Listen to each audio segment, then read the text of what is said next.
అందరికీ నమస్కారం అండి। ఈ రోజు మా జగన్మోహన్ రెడ్డి గారి అధ్యక్షతన శాసనసభాపక్ష సమావేశం జరుగుతూ ఉంది। ఎందుకంటే 17వ తేదీ నుంచి అసెంబ్లీ కౌన్సిల్ ప్రారంభమవుతూ ఉన్నాయి కాబట్టి ఇందులో ఖచ్చితంగా ప్రజల సమస్యలన్నీ కూడా మేము ప్రస్తావిస్తాము। ఈ కూటమి అధికారంలోకి వచ్చి 25 నెలలు అయింది। ఇచ్చిన ఏ ఒక్క హామీ అమలు చేయలేదు సరికదా పరిపాలనలో పూర్తిగా వైఫల్యం చెందిన పరిస్థితి మనం చూస్తూ ఉన్నాము। పెట్టిన ఒకే ఒక డిఎస్సి కూడా పూర్తిగా అవకతవకలు ఉండే పరిస్థితి కూడా మనం చూసాం।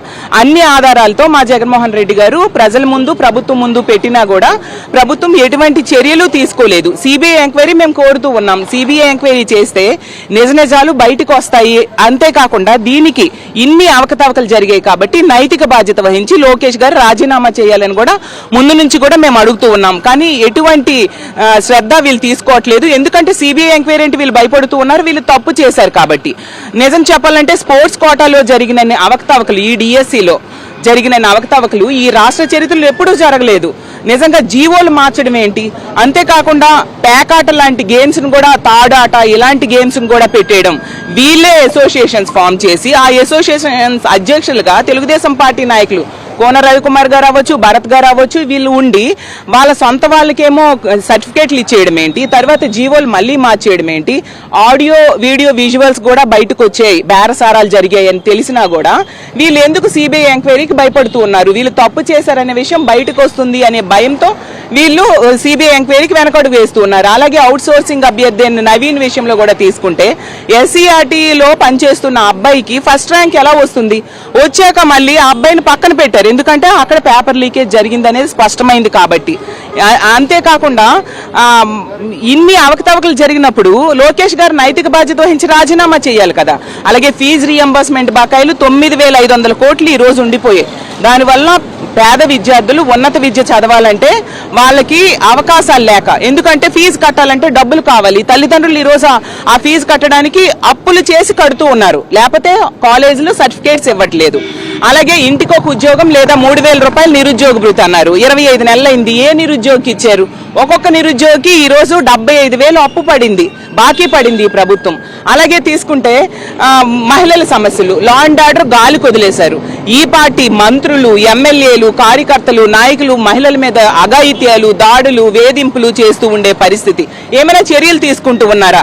ఆ దిశ చట్టాన్ని కూడా రద్దు చేసేస్తూ మొన్నే ప్రకటించడం జరిగింది, ఎంత దారుణం। అలాగే రైతులు ఆత్మహత్యలు చేసుకుంటూ ఉన్నారు, నిరుద్యోగులు ఆత్మహత్యలు చేసుకుంటూ ఉన్నారు, రైతులకు గిట్టుబాటు ధర లేని పరిస్థితి, అన్ని రకాలుగా వైఫల్యం చెందారు। ఉద్యోగులను కూడా గాలి కొదిలేశారు, వాళ్ళకి ఇస్తామన్న హామీలు ఏ ఒక్కటి కూడా నెరవేర్చని పరిస్థితి। కాబట్టి వీటన్నిటి మీద కూడా మేము ప్రభుత్వాన్ని ప్రశ్నించబోతూ ఉన్నాము। ఖచ్చితంగా దీనికి సమాధానం చెప్పాల్సిన బాధ్యత ప్రభుత్వం మీద ఉందని తెలియజేస్తూ ఉన్నాను। అందరికీ నమస్కారం అండి। ఈ రోజు మా జగన్మోహన్ రెడ్డి గారి అధ్యక్షతన శాసనసభాపక్ష సమావేశం జరుగుతూ ఉంది। ఎందుకంటే 17వ తేదీ నుంచి అసెంబ్లీ కౌన్సిల్ ప్రారంభమవుతూ ఉన్నాయి కాబట్టి ఇందులో ఖచ్చితంగా ప్రజల సమస్యలన్నీ కూడా మేము ప్రస్తావిస్తాము। ఈ కూటమి అధికారంలోకి వచ్చి 25 నెలలు అయింది। ఇచ్చిన ఏ ఒక్క హామీ అమలు చేయలేదు సరికదా పరిపాలనలో పూర్తిగా వైఫల్యం చెందిన పరిస్థితి మనం చూస్తూ ఉన్నాము। పెట్టిన ఒకే ఒక డిఎస్సి కూడా పూర్తిగా అవకతవకలు ఉండే పరిస్థితి కూడా మనం చూసాం। అన్ని ఆధారాలతో మా జగన్మోహన్ రెడ్డి గారు ప్రజల ముందు ప్రభుత్వం ముందు పెట్టినా కూడా ప్రభుత్వం ఎటువంటి చర్యలు తీసుకోలేదు। సిబిఐ ఎంక్వైరీ మేము కోరుతూ ఉన్నాం। సిబిఐ ఎంక్వైరీ చేస్తే నిజ నిజాలు బయటకు వస్తాయి। అంతేకాకుండా దీనికి ఇన్ని అవకతవకలు జరిగాయి కాబట్టి నైతిక బాధ్యత వహించి లోకేష్ గారు రాజీనామా చేయాలని కూడా ముందు నుంచి కూడా మేము అడుగుతూ ఉన్నాం। కానీ ఎటువంటి శ్రద్ధ వీళ్ళు తీసుకోవట్లేదు, ఎందుకంటే సిబిఐ ఎంక్వైరీ అంటే వీళ్ళు భయపడుతూ ఉన్నారు, వీళ్ళు తప్పు చేశారు కాబట్టి। నిజం చెప్పాలంటే స్పోర్ట్స్ కోటాలో జరిగిన అవకతవకలు, ఈ డిఎస్సిలో జరిగిన అవకతవకలు ఈ రాష్ట్ర చరిత్రలో ఎప్పుడూ జరగలేదు। నిజంగా జీవోలు మార్చడం ఏంటి, అంతేకాకుండా పేకాట లాంటి గేమ్స్ ను కూడా, తాడాట ఇలాంటి గేమ్స్ ను కూడా పెట్టేయడం, వీళ్ళే అసోసియేషన్స్ ఫామ్ చేసి ఆ అసోసియేషన్స్ అధ్యక్షులుగా తెలుగుదేశం పార్టీ నాయకులు కోన రవికుమార్ గారు అవ్వచ్చు, భరత్ గారు అవ్వచ్చు, వీళ్ళు ఉండి వాళ్ళ సొంత వాళ్ళకేమో సర్టిఫికేట్లు ఇచ్చేయడం ఏంటి, తర్వాత జీవోలు మళ్ళీ మార్చేయడం ఏంటి, ఆడియో వీడియో విజువల్స్ కూడా బయటకు వచ్చాయి, బేరసారాలు జరిగాయి అని తెలిసినా కూడా వీళ్ళు ఎందుకు సిబిఐ ఎంక్వైరీకి భయపడుతూ ఉన్నారు? వీళ్ళు తప్పు చేశారనే విషయం బయటకు వస్తుంది అనే భయంతో వీళ్ళు సిబిఐ ఎంక్వైరీకి వెనకడుగు వేస్తూ ఉన్నారు। అలాగే అవుట్ సోర్సింగ్ అభ్యర్థి నవీన్ విషయంలో కూడా తీసుకుంటే ఎస్సీఆర్టీలో పనిచేస్తున్న అబ్బాయికి ఫస్ట్ ర్యాంక్ ఎలా వస్తుంది? వచ్చాక మళ్ళీ ఆ అబ్బాయిని పక్కన పెట్టారు, చేశారు, ఎందుకంటే అక్కడ పేపర్ లీకేజ్ జరిగిందనేది స్పష్టమైంది కాబట్టి. అంతేకాకుండా ఇన్ని అవకతవకలు జరిగినప్పుడు లోకేష్ గారు నైతిక బాధ్యత వహించి రాజీనామా చేయాలి కదా. అలాగే ఫీజు రీఎంబర్స్మెంట్ బకాయిలు 9,500 కోట్లు ఈ రోజు ఉండిపోయాయి. దానివల్ల పేద విద్యార్థులు ఉన్నత విద్య చదవాలంటే వాళ్ళకి అవకాశాలు లేక, ఎందుకంటే ఫీజు కట్టాలంటే డబ్బులు కావాలి. తల్లిదండ్రులు ఈ రోజు ఆ ఫీజు కట్టడానికి అప్పులు చేసి కడుతూ ఉన్నారు, లేకపోతే కాలేజీలు సర్టిఫికేట్స్ ఇవ్వట్లేదు. అలాగే ఇంటికి ఒక ఉద్యోగం లేదా 3,000 రూపాయలు నిరుద్యోగ భృతి అన్నారు, 25 నెలలైంది. ఏ నిరుద్యోగికి ఇచ్చారు?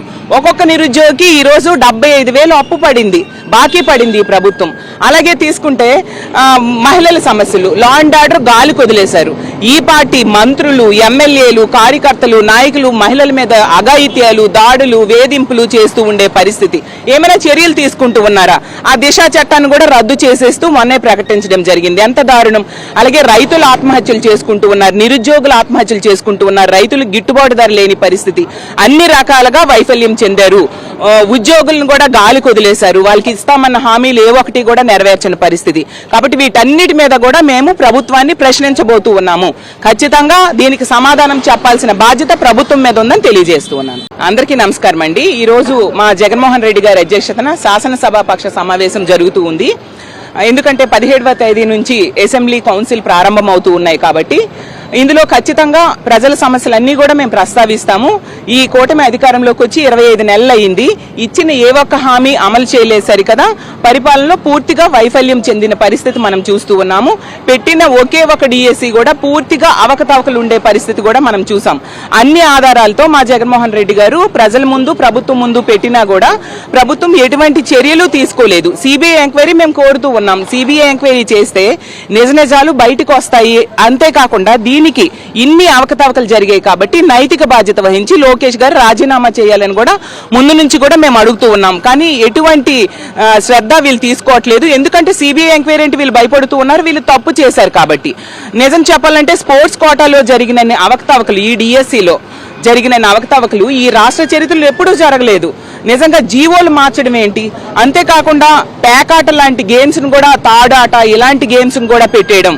వీళ్ళే అసోసియేషన్స్ ఫామ్ చేసి ఆ అసోసియేషన్స్ అధ్యక్షులుగా తెలుగుదేశం పార్టీ నాయకులు కోన రవికుమార్ గారు అవ్వచ్చు, భరత్ గారు అవ్వచ్చు, వీళ్ళు ఉండి వాళ్ళ సొంత వాళ్ళకేమో సర్టిఫికేట్లు ఇచ్చేయడం ఏంటి, తర్వాత జీవోలు మళ్ళీ మార్చేయడం ఏంటి, ఆడియో వీడియో విజువల్స్ కూడా బయటకు వచ్చాయి, బేరసారాలు జరిగాయి అని తెలిసినా కూడా వీళ్ళు ఎందుకు సిబిఐ ఎంక్వైరీకి భయపడుతూ ఉన్నారు? వీళ్ళు తప్పు చేశారనే విషయం బయటకు వస్తుంది అనే భయంతో వీళ్ళు సిబిఐ ఎంక్వైరీకి వెనకడుగు వేస్తూ ఉన్నారు. అలాగే అవుట్ సోర్సింగ్ అభ్యర్థి నవీన్ విషయంలో కూడా తీసుకుంటే ఎస్సీఆర్టీలో పనిచేస్తున్న అబ్బాయికి ఫస్ట్ ర్యాంక్ ఎలా వస్తుంది?